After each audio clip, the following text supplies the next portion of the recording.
In a fancy hotel in France, the receptionist is horrified to see Louis arrive. Since he's the son of the company president, he thinks he can do whatever he wants without consequences. Louis is spoiled, rude, selfish, and wastes his father's money in frivolity. He brings a big group of friends and even a panther to the hotel room, where they proceed to party late into the night, annoying other guests with the noise and breaking things in the room. Someone brings a kangaroo to feed the panther and the poor kangaroo tries to escape by jumping into the pool, but the panther goes after it and eats it in front of everyone. The next day protesters gather to accuse the hotel of animal cruelty and throw tomatoes at the car carrying the company president Jean-Francois. When he has a meeting with the investors, he's told to do something about his son because the hotel reputation is going down and even celebrities are trying to cancel them for the kangaroo incident. A furious Jean-Francois rushes to the hotel to see Louis, who is still sleeping in the middle of the day. Jean-Francois scolds his son for his actions and points out he may get fired if this continues, but Louis doesn't care and says he'll keep enjoying the money while they still have it. On his way out, Jean-Francois throws his son's clothes in the trash. In the evening, Jean-Francois's girlfriend Helene comes home angry because he missed her photography event. Jean-Francois apologizes and explains what's happening, showing he's been stuck in a state of despair all day. Since he's a widower, he had to raise Louis alone, yet he never spent too much time with him, so Helene encourages him to try. The next day Jean-Francois goes to a castle in the countryside where director Christian is recording another ad for the hotel. Christian complains about the model they sent him and thinks he can have the same demands as famous directions like Kubrick. The ad so far shows a beautiful woman walking through the different rooms in the castle feeling like a princess until she finds a staff member wearing lingerie. Christian did this on purpose to catch genuine shock on camera, but Jean-Francois is worried the model will sue them for naughty content that wasn't in her contract. This doesn't bother Christian, who points out that to get the best out of someone, you shouldn't ask for their opinion. The words get stuck in Jean-Francois' mind, and when he's about to leave the castle, he looks at the area and gets an idea. He runs back to Christian and offers him a movie deal. Sometime later Louis is coming out of a bar with two women when he notices his car being towed. He tries running after it, but suddenly someone shoots him with a sedative and he collapses. The next morning Louis is woken up by a bell. He finds himself in a weird room wearing strange clothes before Sylvain comes to shake him out of bed, reminding him not to be late. At that moment Foreman Beauvillain shows up to yell at Louis for still being in bed. When Sylvain tries to defend him, Beauvillain starts throwing him around the room and hitting him for talking back to his boss. After throwing Sylvain through the window, Beauvillain calls Louis a servant and sends him to work. Louis leaves the building and freezes when he discovers he's traveled back to the 18th century. Beauvillain has to run after him to send him to work. They find the Viscount pausing his walk to announce it's coming, so Beauvillain shows Louis how to set up a bucket and folding screen so the Viscount can poop. When he's done, the plague doctor closely inspects the poop and gives a full analysis, complimenting the shape and the smell. Supposedly this proves the Viscount is healthy. Thinking he's surrounded by weirdos, Louis tries running away. He crosses the field and makes it to the forest where he finds a pack of wolves blocking the way. Then he tries taking a road, but Etienne appears with a bunch of hunting dogs that start chasing Louis. He crosses the bridge and ends up falling in a swamp where the dogs surround him. Louis begs for mercy, however Etienne throws him on the ground and points a spear at him. Etienne thinks Louis must be executed for trying to escape from working for his father the Viscount, but the moment is interrupted by Etienne's sister Isabeau. She thinks servants must be treated with dignity, which triggers an argument between siblings. The Viscount is annoyed by all the noise and makes Etienne let Louis go. While Sylvain picks Louis up, the bird that has been watching all this returns to the forest, revealing it's a drone. It turns out this isn't actually the past, it's a film set created by Christian and Jean-Francois to teach Louis some humility. The staff has set up the base of operations near the forest where Jean-Francois shows concern about the wolves and the dogs. Christian explains it had been necessary to make Louis believe it was real. While the special effects guy prepares a table full of fake poops, Etienne checks on his girlfriend Lison, the horse trainer. Back in the fake village, Louis watches Sylvain and other servants peel potatoes while asking questions. He learns he's in 1702 and France still has a king instead of democracy. When Louis starts making comments about Hitler, Christian sends Beauvillain to put Louis to work. However, even while peeling potatoes, Louis keeps talking about coming from the future. At first Sylvain doesn't know what to do, but soon he gets in character and reacts in a confusion at every modern word Louis uses. Thinking about the night his car was taken, Louis assumes he was hit by another vehicle and concludes he must recreate that to return to the future. He runs outside and throws himself in front of a vegetable cart, which is too small and only bumps against his leg. Next Louis runs toward an actual carriage and hits his head, instantly falling unconscious. Sylvain runs to check on him, but Louis doesn't respond. Jean-Francois thinks his son is dead and Christian tries to apologize for going too far, however Louis then wakes up and Christian happily announces the show must go on. Days pass and Louis has to get used to his new routine. He wakes up at sunrise every morning and spends the day running after the Viscount to set up the bucket for his pooping. His chores also including helping in the kitchen.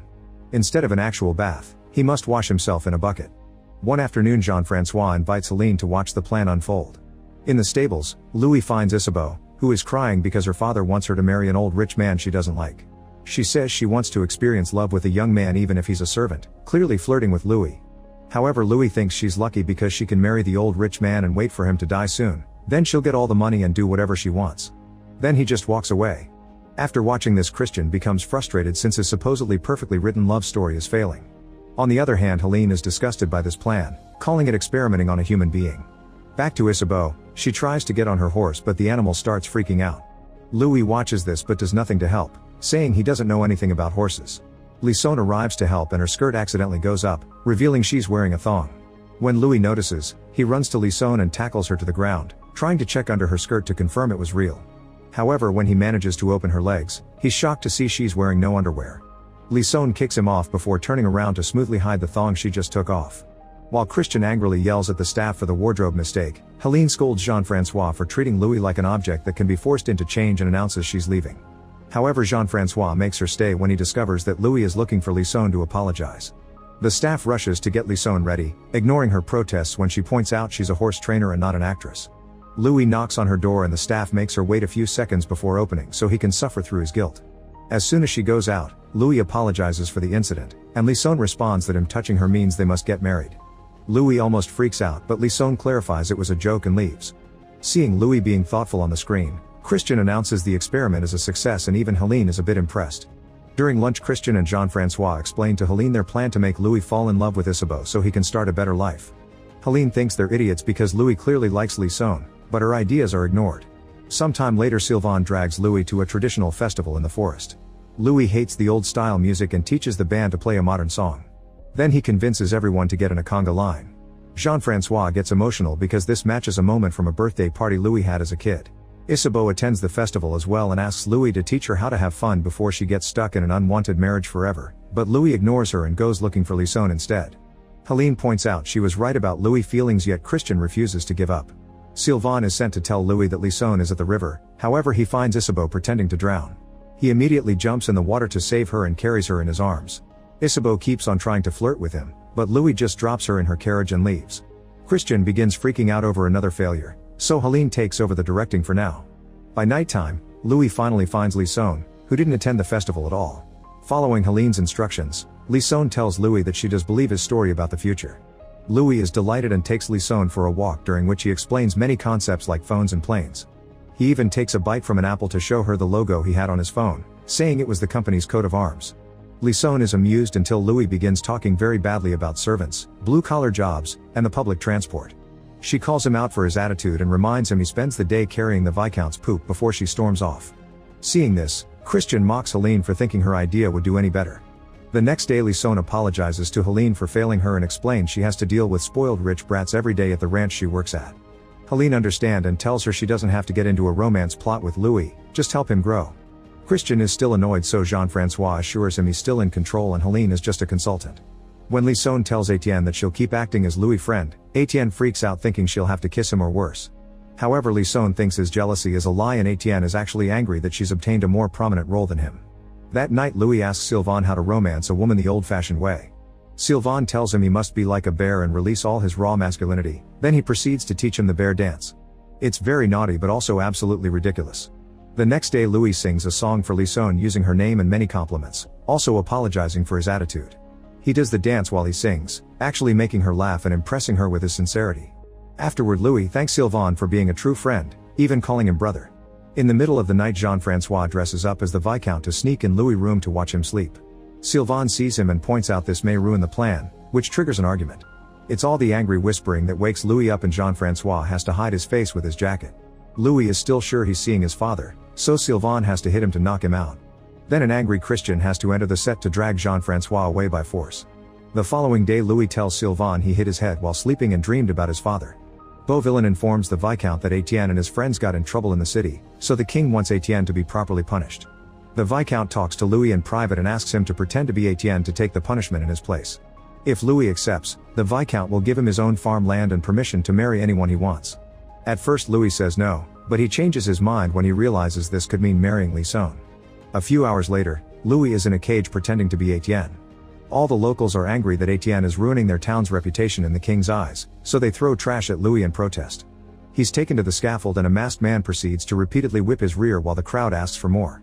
Christian thinks this is peak cinema, but Helene is horrified.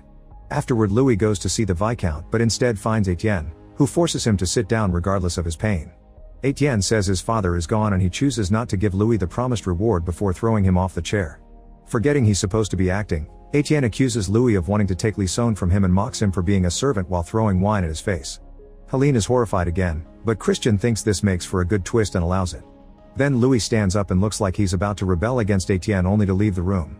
Christian and Jean-Francois are disappointed, however Helene this time is impressed. She points out that Louis is finally accepting consequences for his choices instead of being a complaining brat. Later Louis visits Lison and asks her if she's okay with befriending a bathroom servant, so she assures him he's fine. That night Louis receives Lison in his room with a modest meal he made himself by learning from the kitchen staff. Helene is proud but Christian thinks this is turning the story boring. The following day Lison and Louis go for a walk and see a bird behaving strangely in the sky.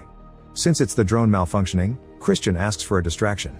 Lison pushes Louis on top of the hay and kisses him until the drone is retrieved, then she leaves without a word. Christian and Jean-Francois celebrate, however Helene thinks they should stop this before it escalates since nobody should start a relationship based on lies. Helene and Christian argue over how to proceed and since Jean-Francois refuses to take sides, Helene says he's gone too far and leaves. This causes Jean-Francois to order Christian to finish the show. For the last act, Christian makes Vikings appear in the village. Louis wants to run away to safety but Sylvain tells him Lison may need him. He rushes back to the village and discovers that the Viking leader has chosen Lison as his wife. Lison begins crying for help, however Louis is too afraid and walks away. He's about to get on his horse when he notices the bird drone flying above him. Seeing it as a sign, Louis grabs the thickest stick he can find and rides back to the Viking camp, where he starts knocking all the poor actors out. He's so proud of himself that he almost attacks Beauvillain too, but Lison stops him just in time. She gets on the horse with him and together they ride into the sunset. Soon they reach the road and Louis is shocked to see Jean-Francois asking Helene not to leave while surrounded by cars and guards. Before he can react, Louis is put to sleep by a sedative dart. Sometime later Louis wakes up in a hospital. He's told he was in a car accident and in a coma for 3 months, so he assumes everything was a dream. Now he's depressed and doesn't party anymore. One afternoon Sylvain sees him on the street but he can't talk to him because of a contract clause. That night Louis has a drink with his father, who reveals he quit the company and now he feels lonely. Louis tells him all about his dream and how it felt so real, asking his father to believe in Helene. Moved by such a strong love, Jean-Francois decides to tell Louis the truth. In the morning, Jean-Francois takes Louis to the ranch where Lison works. The couple reunites and rides into the sunset again to share a kiss. Meanwhile Jean-Francois visits Helene to try to repair their relationship.